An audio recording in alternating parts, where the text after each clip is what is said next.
Assalamualaikum warahmatullahi wabarakatuh.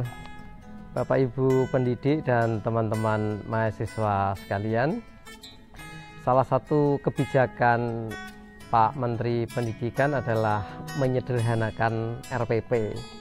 Jadi RPP yang dulu beberapa halaman itu sekarang bisa dibuat cukup menjadi satu halaman saja.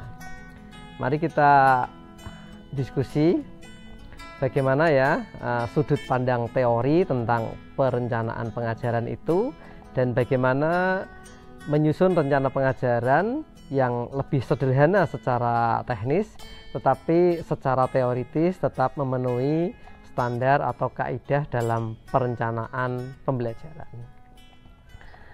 Nah, kalau dalam teori perencanaan pembelajaran, setiap pendidik itu harus mempersiapkan apa yang akan dilakukan besok di kelas ya. Jadi pendidik mau datang ke kelas itu bukan tanpa persiapan atau hanya membawa ingatan saja, tidak, tetapi perlu menyiapkan rencana pengajaran. Rencana pengajaran itu dikenal dengan istilah lesson plan ya. Ada beberapa hal yang perlu dipersiapkan. Yang pertama adalah menentukan tujuan pembelajaran. Yang kedua, menentukan materi apa yang akan diajarkan. Yang ketiga, menyiapkan metode atau strategi pembelajaran yang akan dipakai.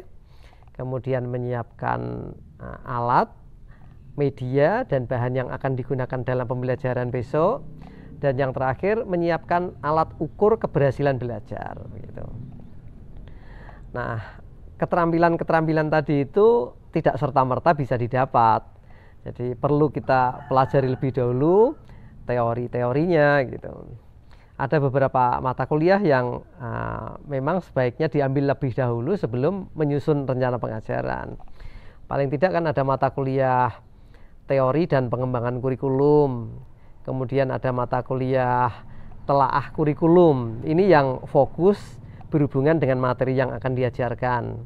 Kemudian mata kuliah strategi atau metode pengajaran, kemudian mata kuliah teknologi dan media pengajaran, dan yang terakhir mata kuliah evaluasi pengajaran gitu. Ya kira-kira 12 SKS lah kalau dengan mata kuliah perencanaan pengajaran gitu. Nah, karena pentingnya kajian teori itu diterapkan dalam praktek menyusun rencana pengajaran, maka kita bisa melihat dalam surat edaran atau Permendikbud nomor 22 tahun 2016 itu ada 13 komponen dari rencana pengajaran ya, mulai dari identitas sekolah, kemudian identitas mata pelajaran, kelas yang akan kita jadikan sebagai tempat belajar, materi yang akan diajarkan, alokasi waktu, tujuan pembelajaran, kompetensi dasar dan indikator pencapaian yang akan ditetapkan, kemudian metode yang akan digunakan apa, sampai dengan sumber belajar, dan yang terakhir adalah evaluasi atau penilaian yang akan digunakan gitu. Nah, konsekuensinya memang RPP menjadi tebal gitu. Nah, sekarang dalam surat edaran Menteri Pendidikan Nadiem ini, Pak Nadiem ini menentukan indikator atau unsur yang harus ada dalam RPP itu hanya 3, yaitu tujuan pembelajaran, langkah atau kegiatan pembelajaran, dan evaluasi atau penilaiannya. Nah, prakteknya bagaimana? Tujuan pembelajaran itu sudah ditetapkan dalam desain kurikulum. Jadi kita tinggal ngambil saja, misalnya kita mengajar mata kuliah atau mata pelajaran bahasa Indonesia ya, kompetensi dasarnya tentang sastra. Nah, tujuan pembelajarannya apa? Itu sudah disiapkan dalam kurikulum. Yang perlu dilakukan guru adalah menyiapkan langkah pembelajarannya, metode apa yang akan digunakan ya, media apa yang perlu dipersiapkan untuk mempermudah komunikasi pembelajaran di kelas. Dan yang terakhir, menyiapkan alat ukur, instrumen untuk evaluasi setelah pembelajaran nanti dilakukan. Nah, kemarin kita sudah membicarakan instrumen evaluasi itu perlu disesuaikan dengan indikator kompetensi gitu. Kalau indikator kompetensinya C1, maka evaluasinya juga harus C1. Kalau indikator kompetensinya C3, maka instrumen evaluasinya juga harus mengukur kemampuan C3.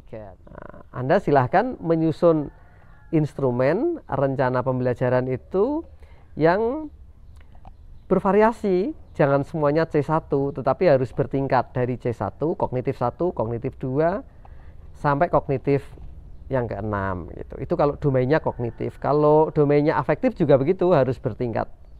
Demikian juga kalau domainnya psikomotorik.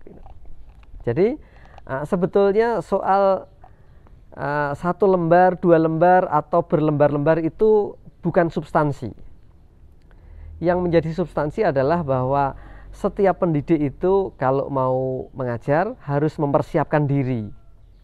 Salah satu yang dipersiapkan ya rencana pembelajaran itu atau lesson plan gitu. Yang penting guru mempersiapkan apa yang mau diajarkan, bagaimana cara mengajarkannya, alat dan media apa yang akan digunakan sebagai alat bantu, dan bagaimana cara mengukurnya gitu. Jangan terjebak pada hal-hal yang sifatnya administratif, yang penting buat RPP, bukan. Jadi RPP bukan semata-mata kebutuhan administrasi, tetapi adalah jembatan kita agar kita bisa mengaktualisasikan rencana yang ada dalam pikiran kita dalam praktek belajar dan tatap muka dengan anak-anak di kelas. Nah, silahkan dalam konsep RPP menurut surat edaran Mendikbud yang baru ini, silahkan berkreasi, karena pemerintah hanya menentukan tujuan pembelajaran saja yang sudah ditetapkan dalam kurikulum. Langkah pembelajarannya silahkan dikreasikan. Nah, inilah manfaatnya kalau kita sudah mengambil kuliah strategi atau metode pembelajaran. Kita tentu akan punya banyak khasanah, banyak strategi yang digunakan dalam pembelajaran yang lebih memungkinkan anak-anak itu menangkap mata pelajaran lebih gampang. Media pengajaran juga banyak gitu. Nah, ini manfaatnya kalau kita sudah mengambil mata kuliah media atau teknologi pengajaran. Jadi berkreasilah merencanakan pengajaran, jangan terjebak pada urusan administrasi 1, 2, atau 3 lembar. Karena sesungguhnya lesson plan atau rencana pembelajaran itu adalah kontrak kita dengan anak-anak yang akan menjadi mitra kita belajar di kelas. Terima kasih, sampai ketemu. Assalamualaikum warahmatullahi wabarakatuh.